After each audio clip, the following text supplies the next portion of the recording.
बहुत बहुत स्वागत है आप सभी का study with Swati on YouTube channel पर। दोस्तों, आज के इस वीडियो में हम बात करेंगे टेक्नोलॉजिकल पर्सपेक्टिव ऑफ एजुकेशन, शिक्षा के तकनीकी परिप्रेक्ष्य। ये बीएड फर्स्ट सेमेस्टर से आपका और ये पेपर 3 है। अगर हम बात करें यूनिट फर्स्ट से, तो यूनिट फर्स्ट से हमने पार्ट 2 में लगभग 40 क्वेश्चंस कंप्लीट करा दिए थे। आज के इस वीडियो में हम यूनिट फर्स्ट पूरा कंप्लीट करा देंगे, जिसमें टोटल 95 क्वेश्चंस हैं। ठीक है, चलिए दोस्तों, टाइम वेस्ट ना करते हुए हम अपने क्वेश्चंस को देख लेते हैं। अगर इसके प्रीवियस वीडियो की बात करें तो साइकोलॉजिकल पर्सपेक्टिव ऑफ एजुकेशन से मैंने यूनिट फर्स्ट कंप्लीट करा दिया है, और philosophical and sociological perspective of education का वीडियो जो है इस वीडियो के बाद मिलेगा आपको, जिसमें हम यूनिट 2 को लेकर के बात करने वाले हैं। तो चलिए दोस्तों, आज के इस वीडियो को हम देख लेते हैं। तो यहाँ पर हम क्वेश्चन नंबर 41 से शुरू करेंगे, क्योंकि इसके प्रीवियस वीडियो में हमने क्वेश्चन नंबर 40 तक बात कर ली थी। 41 है प्रणाली उपागम के सोपान है। दोस्तों, अगर हम प्रणाली उपागम की बात करें तो इसके कई सारे सोपान हैं। ठीक है, जिसमें पहला है, मेनली इसमें 3 ही उपागम देखने को मिलते हैं। पहला है प्रणाली विश्लेषण, दूसरा है प्रणाली प्रारूप एवं विकास, तीसरा है प्रणाली संचालन एवं मूल्यांकन। तो ये तीनों उपागम हैं प्रणाली के सोपान में। ठीक है, करेक्ट आंसर यहाँ पर डी हो जाएगा। दोस्तों, अगर हम इसके तत्वों की बात करें कि प्रणाली उपागम के प्रमुख तत्व कितने हैं, तो 3 हैं, अदा, प्रदा, प्रक्रिया और पर्यावरण संदर्भ। ये भी क्वेश्चन पूछ सकता है कि प्रणाली उपागम के प्रमुख तत्व कितने हैं। तो आप 4 तत्व हैं, ये याद रखना, अदा, प्रदा, प्रक्रिया और पर्यावरण संदर्भ।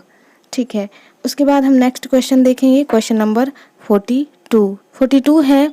42 दिया है, प्रणाली उपागम सीखने तथा प्रणाली उपागम सीखने तथा शिक्षण व्यवस्था संबंधी समस्याओं के समाधान की एक क्या है। तो यहाँ पर 42 का जो करेक्ट आंसर है वो है ए, वैज्ञानिक विधि। अगर हम बात करें प्रणाली उपागम की, तो प्रणाली उपागम सीखने तथा शिक्षण व्यवस्था संबंधी समस्याओं के समाधान की एक वैज्ञानिक विधि मानी जाती है। यहाँ पर करेक्ट आंसर 42 का ए रहेगा।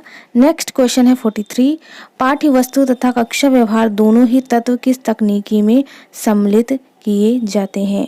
तो 43 का करेक्ट आंसर सी रहेगा, शिक्षण तकनीकी। इसके प्रीवियस वीडियो में मैंने शिक्षण तकनीकी इन सभी के बारे में काफ़ी सारी चीज़ें बताई हैं।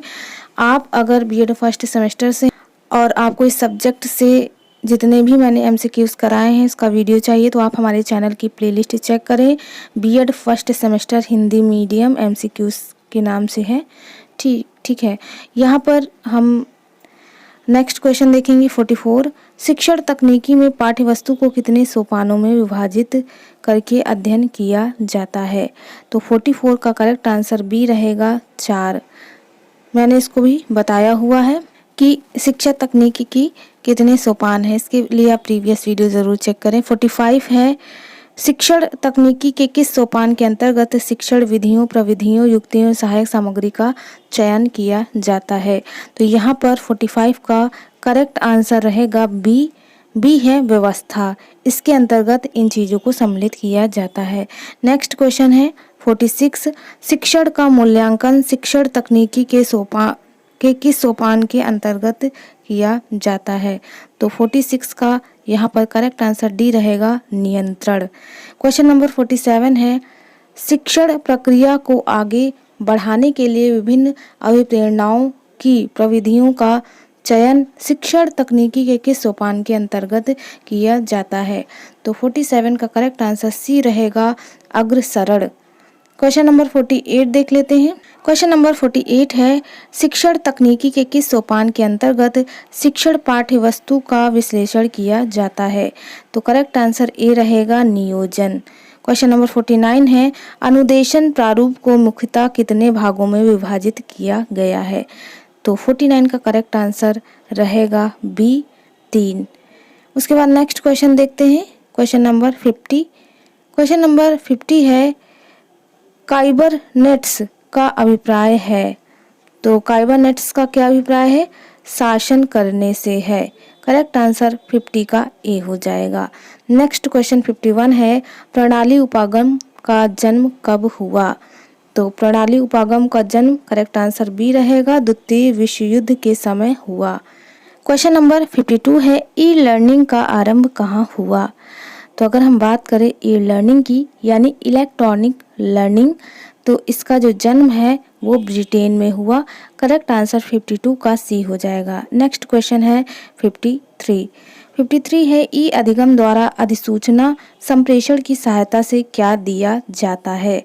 तो यहाँ पर शिक्षा तथा प्रशिक्षण ये दिया जाएगा। अगर ई अधिगम या ई लर्निंग या ई शिक्षा की अगर हम बात करें, क्योंकि इसके द्वारा हम शिक्षण तथा प्रशिक्षण दोनों दे सकते हैं, ले सकते हैं।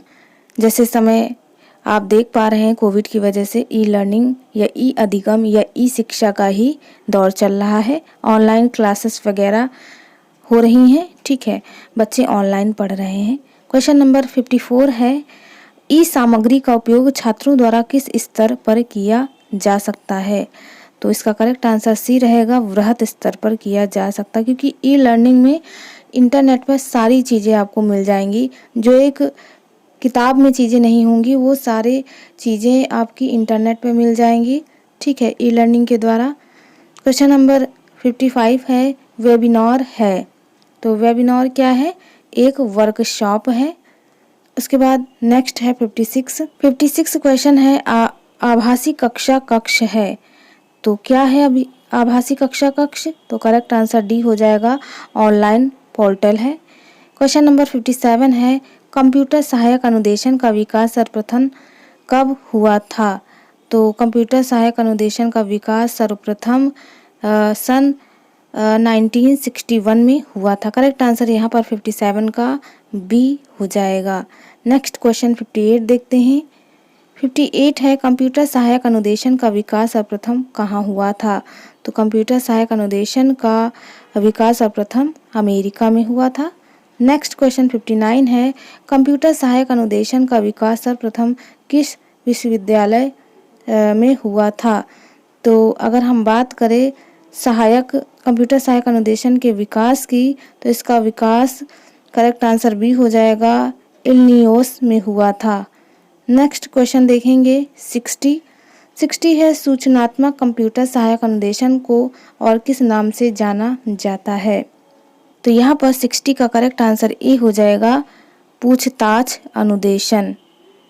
नेक्स्ट क्वेश्चन देखेंगे, क्वेश्चन नंबर 61 है, ड्रिल अनुदेशन का अभिप्राय है।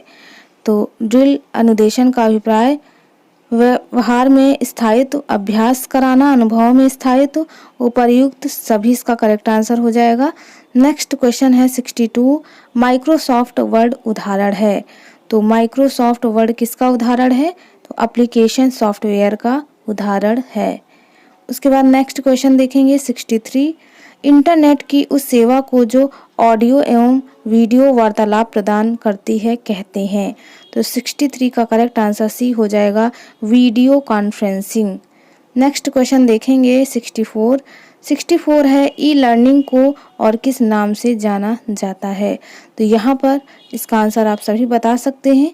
करेक्ट आंसर डी रहेगा, ऑनलाइन अधिगम, कंप्यूटर प्रोत्साहित अधिगम, इलेक्ट्रॉनिक अधिगम और ई शिक्षा, ये सभी जो है ई लर्निंग के नाम हैं। क्वेश्चन नंबर 65 है, किसके अंतर्गत वे सभी प्रकार के अधिगम आते हैं जिसमें सूचना एवं संप्रेषण की सहायता से अधिगम को सरल बनाया जाता है? तो यहाँ पर करेक्ट आंसर 65 का ए हो जाएगा। दोस्तों यहाँ पर अगर हम ई लर्निंग की बात करें तो ई लर्निंग एक प्रकार का अधिगम है जिसमें इलेक्ट्रॉनिक माध्यमों अथवा स्रोतों के द्वारा अधिगम प्रदान किया जाता है। ई लर्निंग को इलेक्ट्रॉनिक अधिगम, ऑनलाइन अधिगम एवं कंप्यूटर प्रोत्साहित अधिगम भी कहा जाता है। इसका आरंभ ब्रिटेन में हुआ। इसमें अधिगम को सुविधाजनक बनाने के लिए विभिन्न इलेक्ट्रॉनिक माध्यमों जैसे माइक्रोफोन, दृश्य व श्रव्य टेप आदि का प्रयोग किया जाता है। ई लर्निंग के अधिगम को आसान बनाया जाता है। इसके अंतर्गत सूचना संप्रेषण की सहायता से अधिगम को आसान बनाया जाता है। ठीक है, काफ़ी सारी चीज़ें हैं जिसमें हम ई लर्निंग को देख पाते हैं, उनके माध्यम से चीज़ों को सीख पाते हैं। नेक्स्ट क्वेश्चन है, क्वेश्चन नंबर 66 है ये आपका। सी AI का अभिप्राय है। तो करेक्ट आंसर यहाँ पर 66 का बी हो जाएगा, कंप्यूटर सहायक अनुदेशन। उसके बाद नेक्स्ट क्वेश्चन देखेंगे 67, कंप्यूटर की भौतिक बनावट कहलाती है, क्या कहलाएगी? करेक्ट आंसर बी होगी, हार्डवेयर, क्योंकि कंप्यूटर जो है वो हार्डवेयर के रूप में देखने को मिलेगा। उसके अंदर जो चीज़ें हमें मिलेंगी वो सॉफ्टवेयर के रूप में मिलेंगी। ठीक है, उसके बाद नेक्स्ट है कंप्यूटर क्या है? तो ये सभी आपको पता है कि कंप्यूटर क्या है, बिल्कुल सही, यह एक इलेक्ट्रॉनिक मशीन है। क्वेश्चन नंबर 69 है माइक्रोसॉफ्ट विंडोज है, तो माइक्रोसॉफ्ट विंडोज क्या है? तो 69 का यहाँ पर करेक्ट आंसर सी हो जाएगा, ऑपरेटिंग सिस्टम। नेक्स्ट क्वेश्चन 70 देखेंगे, सूचना एवं संप्रेषण तकनीकी आधारित अधिगम संसाधन विकसित करने वाली वेबसाइट है। तो 70 का यहाँ पर करेक्ट आंसर डी हो जाएगा, एडुकॉप्ले। ठीक है, उसके बाद नेक्स्ट क्वेश्चन देखेंगे 71 है अनुप्रयोग के आधार पर निम्न में से कंप्यूटर हैं। तो यहाँ पर जो 71 का करेक्ट आंसर है वो डी रहेगा, एनालॉग, हाइब्रिड और डिजिटल, ये कंप्यूटर के अनुप्रयोग के आधार पर प्रकार है। उसके बाद नेक्स्ट है 72 एप्लीकेशन सॉफ्टवेयर है। तो 72 का करेक्ट आंसर सी रहेगा, पावर पॉइंट, ये एक एप्लीकेशन सॉफ्टवेयर है। उसके बाद 73 क्वेश्चन देखेंगे, शिक्षण अधिगम सामग्री समस्त क्रियाएं किस उपागम के अंतर्गत संपादित होती हैं? तो 73 का करेक्ट आंसर भी हो जाएगा, कठोर शिल्प उपागम में संपादित होती हैं। नेक्स्ट क्वेश्चन 74 है स्मार्ट क्लास की संरचना में शामिल नहीं है। तो 74 का करेक्ट आंसर डी हो जाएगा, टेलीविज़न, क्योंकि स्मार्ट क्लास के अंतर्गत smart board, laptop, computer, digital projector, ये सारी चीज़ें होती है, बल्कि टेलीविज़न तो एक घरेलू जो है वो संप्रेषण का माध्यम है। ठीक है, तो यहाँ पर करेक्ट आंसर हो जाएगा डी। नेक्स्ट है 75 वेब आधारित अनुदेशन का एक पहलू है। तो 75 का करेक्ट आंसर बी रहेगा, अकस्मात सीखना। उसके बाद नेक्स्ट देखेंगे 76 नंबर का क्वेश्चन है संप्रेषण माध्यम को कितने वर्गों में विभाजित किया गया है? तो यहाँ पर अगर हम संप्रेषण की बात करें तो दो माध्यम होता है, एक तो होता है सेंडर, ठीक है, एक होता है रिसीवर, और इसके बीच में हमारा मैसेज होता है यानी संदेश। तो करेक्ट आंसर यहाँ पर 2 हो जाएगा। ठीक है, यानी ये ए का 2। उसके बाद नेक्स्ट देखेंगे हमारा 77 ई लर्निंग का उपयोग संपूर्ण विश्व में किसकी सहायता से किया जाता है? तो 77 की बात करें तो करेक्ट आंसर बी हो जाएगा, वेब या CD-ROM के माध्यम से। उसके बाद 78 है आधुनिक युग की महत्वपूर्ण देन क्या है? तो यहाँ पर 78 का करेक्ट आंसर ए हो जाएगा, कंप्यूटर आधुनिक युग की देन है। नेक्स्ट क्वेश्चन 79 है वर्तमान युग किस युग का कहा जाता है? तो करेक्ट आंसर 79 का सी हो जाएगा, कंप्यूटर का, क्योंकि आजकल सारा काम जो है कंप्यूटर से ही किया जाता है, कंप्यूटर से ही सारी चीज़ें मैनेज की जाती हैं। तो करेक्ट आंसर सी हो जाएगा। 80 है आज के कंप्यूटर युग में कौन सी शिक्षा अपने नए आयाम स्थापित कर रही है? तो करेक्ट आंसर 80 का यहाँ पर बी हो जाएगा, दूरवर्ती शिक्षा। ठीक है, उसके बाद नेक्स्ट क्वेश्चन 81 है ई लर्निंग में महत्वपूर्ण कौशल है। तो करेक्ट आंसर सी रहेगा, लेखन के माध्यम से विचार या राय व्यक्त करने की क्षमता। 82 है वर्चुअल स्कूल क्या है? तो यहाँ पर करेक्ट आंसर 82 का बी रहेगा, प्रणाली जो प्रशिक्षकों से छात्रों को इलेक्ट्रॉनिक लर्निंग के माध्यम से परिनियोजन पाठ्यक्रम सामग्री की अनुमति देती है। ठीक है, उसके बाद नेक्स्ट क्वेश्चन 83 है तकनीकी या तकनीकी विज्ञान अंग्रेजी के टेक्नोलॉजी शब्द का पर्याय तकनीकी का अर्थ है। इसमें आपको बताना है क्या अर्थ है। तो 83 का करेक्ट आंसर ए रहेगा, दैनिक जीवन में वैज्ञानिक ज्ञान का प्रयोग करने की विधियाँ। इसको मैंने पूरा डिटेल में इसके प्रीवियस वीडियो में बताया हुआ है, वहाँ से आप ज़रूर पढ़िएगा इन चीज़ों को। ठीक है, 83 का करेक्ट आंसर ए हो गया। नेक्स्ट देखेंगे 84 है शैक्षिक तकनीकी की विशेषताएं हैं। तो बिल्कुल आप बता सकते हैं, वैज्ञानिक सिद्धांतों का प्रयोग, नवीन विचारों का प्रयोग, शिक्षार्थी की विशेषताओं का विश्लेषण, उपर्युक्त सभी इसका करेक्ट आंसर हो जाएगा। नेक्स्ट देखेंगे 85 है अनुदेशन प्रारूप की मान्यताओं के संदर्भ में कौन सा कथन सत्य है। तो 85 का करेक्ट आंसर यहाँ पर रहेगा डी, केवल ए एवं सी। यानी ए क्या है, अनुदेशन प्रारूप के अनुसार शिक्षण कला एवं विज्ञान दोनों है, और सी के अनुसार अनुदेशन प्रारूप में नियम, सिद्धांत तथा रचना की आवश्यकता होती है। ठीक है, तो यहाँ पर केवल ए एवं सी दोनों करेक्ट आंसर हो जाएंगे अगर हम बात करें 85 क्वेश्चन की। उसके बाद नेक्स्ट क्वेश्चन देखेंगे 86 है प्रशिक्षण मनोविज्ञान प्रारूप है, इसका प्रारूप है। तो 86 का करेक्ट आंसर यहाँ पर बी हो जाएगा, शैक्षिक तकनीकी के अदा पक्ष से संबंधित है। ठीक है, यानी बी में हमारा ये पक्ष आएगा। हमने गलत थोड़ा सा देख लिया, नीचे हमने देखा नहीं। प्रशिक्षण मनोविज्ञान प्रारूप का केवल ए एवं बी, यानी ये जो बी पार्ट है इसमें ए आ जाएगा और बी आ जाएगा, इन दोनों से संबंधित है। ठीक है, सी पार्ट नहीं होगा। तो 86 का करेक्ट आंसर यहाँ पर बी हो गया। नेक्स्ट देखेंगे 87 है शिक्षा तकनीकी का अर्थ है। क्या अर्थ है, तो शिक्षक की क्रियाओं का विस्तार करना शिक्षा तकनीकी का अर्थ है। नेक्स्ट देखेंगे 88 है यहाँ पर शैक्षिक तकनीकी का क्षेत्र नहीं है। यहाँ पर अधिगम प्रक्रिया का अप्रबंधन करना जो है शैक्षिक तकनीकी का क्षेत्र नहीं है, करेक्ट आंसर डी हो जाएगा। नेक्स्ट देखेंगे 89 शैक्षिक तकनीकी के महत्वपूर्ण कार्य नहीं है। तो 89 का करेक्ट आंसर सी रहेगा, अप्रत्यक्ष अनुभव प्रदान करना। उसके बाद 90 है हार्डवेयर उपागम का प्रारंभ किससे माना जाता है। तो यहाँ पर 90 का करेक्ट आंसर ए हो जाएगा, भौतिक विज्ञान तथा अभियंत्रण तकनीकी प्रशिक्षण प्रणाली में किए गए प्रयोगों से। क्वेश्चन नंबर 91 देखेंगे, ई लर्निंग की विशेषता है। तो क्या विशेषता है, प्रभावपूर्ण स्वाध्ययन एवं ट्यूटोरियल का प्रबंधन करना। ठीक है, ई लर्निंग की विशेषता है, करेक्ट आंसर यहाँ पर 91 का ए हो जाएगा। इसके बाद नेक्स्ट देखेंगे 92 है विद्यार्थियों के व्यवहार में स्थायित्व लाने एवं अनुभवों को स्थायित्व प्रदान करने के लिए किस प्रकार के अवसर प्रदान किए जाते हैं। तो 92 का करेक्ट आंसर यहाँ पर सी हो जाएगा, ड्रिल तथा अभ्यास कार्यक्रम संबंधी अवसर। उसके बाद नेक्स्ट देखेंगे 93 है इंटरनेट क्या है।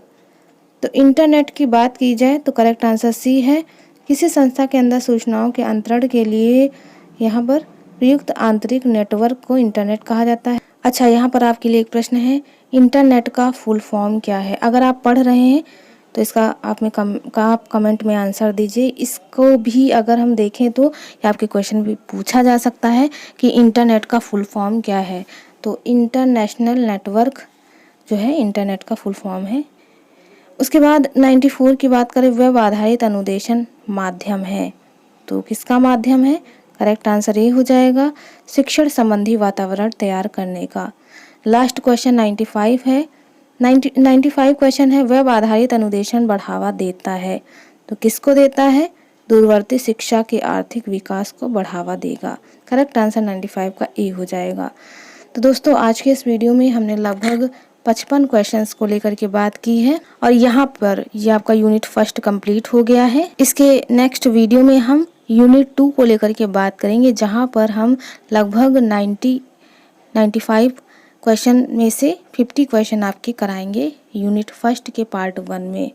तो दोस्तों आज के लिए इस वीडियो में बस इतना ही। मिलते हैं अपने एक नेक्स्ट वीडियो में एक नए टॉपिक के साथ। तब तक के लिए आप सभी का बहुत बहुत धन्यवाद। Thank you friends, keep watching and share to others.